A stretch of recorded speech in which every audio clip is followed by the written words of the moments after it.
Queridos irmãos, neste momento das 18 horas, no Lar de Fabiano de Cristo, nós iniciamos a prece, agradecendo sempre a Deus e a Jesus, a Maria de Nazaré e a Fabiano de Cristo, e aos nossos bons amigos espirituais que nos guiam, nos amparam e nos protegem. Hoje estamos finalizando o livro Opinião Espírita, livro este psicografado por Francisco Cândido Xavier e Valdo Vieira, ditado pelos espíritos de André Luiz e Emmanuel. E este último capítulo tem como título Evangelho e Espiritismo, capítulo 60, baseado na Gênese, capítulo 1, item 41.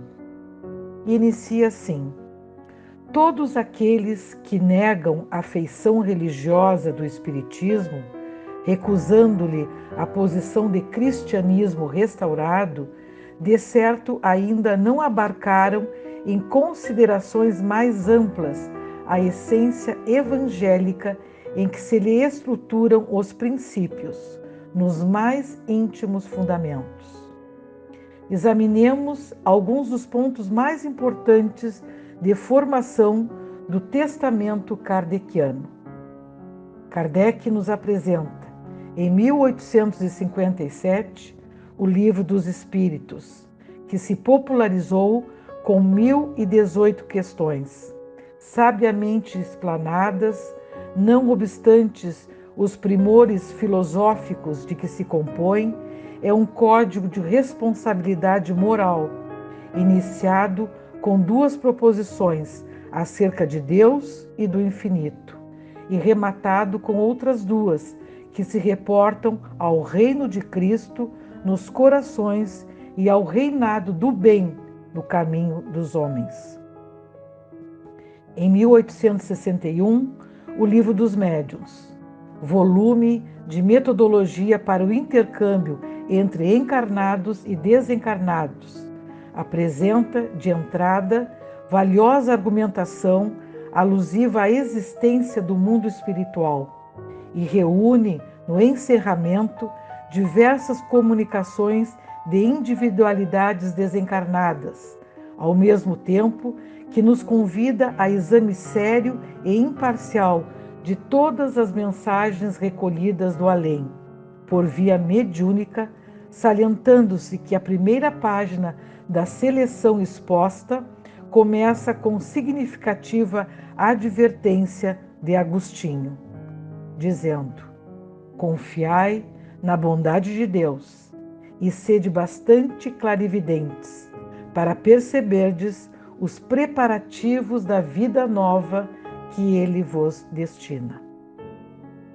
Em 1864, o Evangelho, segundo o Espiritismo, abre as próprias elucidações com judicioso apontamento em torno de Moisés e da lei antiga, compediando em seguida os ensinos de Jesus em todo o texto, para concluir alinhando comovedores poemas de exaltação à prece. Em 1865, O Céu e o Inferno, tomo de cogitações francamente religiosas, segundo a definição do título, começa analisando o porvir humano do ponto de vista espiritual e termina com um ditado de José: o cego, espírito de evolução mediana, que encarece a necessidade do sofrimento no serviço expiatório da consciência culpada e destaca a excelência da reencarnação na justiça divina. E finalizando as obras básicas, em 1868, a Gênese, o livro da codificação e que enfeixa arrojadas teses de ciência e filosofia, enfileira 18 capítulos, com mais de 100 artigos, dos quais da terça parte se referem exclusivamente a passagens e lições do Divino Mestre, acrescendo notar que a obra principia aceitando o Espiritismo em sua missão de consolador prometido, com a função de explicar e desenvolver as instruções do Cristo, e despede-se com admiráveis reflexões sobre a geração nova e a regeneração da humanidade. E Emmanuel finaliza dizendo: cremos de boa fé que todos os companheiros, propositadamente distanciados da tarefa religiosa do Espiritismo, assim procedem, diligenciando imunizarmos contra a superstição e o fanatismo, que a plataforma libertadora da própria doutrina espírita nos obriga a remover.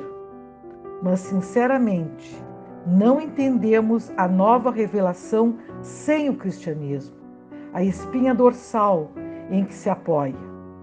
Isso acontece porque, se após 19 séculos de teologia arbitrária, não chegaríamos a compreender agora, no mundo, o Evangelho e Jesus Cristo sem Allan Kardec.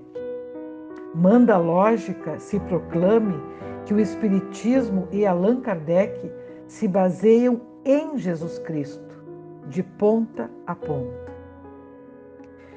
Então, queridos irmãos, com todo o conhecimento, através das obras básicas, nós ainda continuamos com fortes barreiras ao progresso espiritual. Kardec reuniu os ensinamentos da espiritualidade superior, organizando e analisando, de forma que ficassem claros e interessantes. Então, queridos irmãos, é preciso lembrar que somos seres espirituais. Somos espíritos mergulhados na matéria e não um ser material, carregando um espírito. E em tudo que fizermos, coloquemos sempre um sentido espiritual em nossas vidas, cultuando os valores imperecíveis da alma, e assim entraremos naquele estado de bem-aventurança da qual Jesus falou no Sermão do Monte.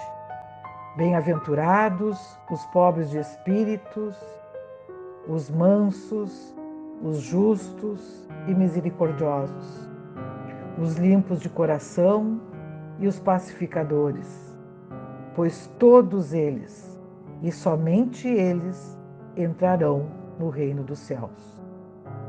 E esse reino, queridos irmãos, começa a ser edificado aqui na terra. Então, desejamos a todos vocês que Jesus ilumine o coração de todos, hoje e sempre. Que assim seja.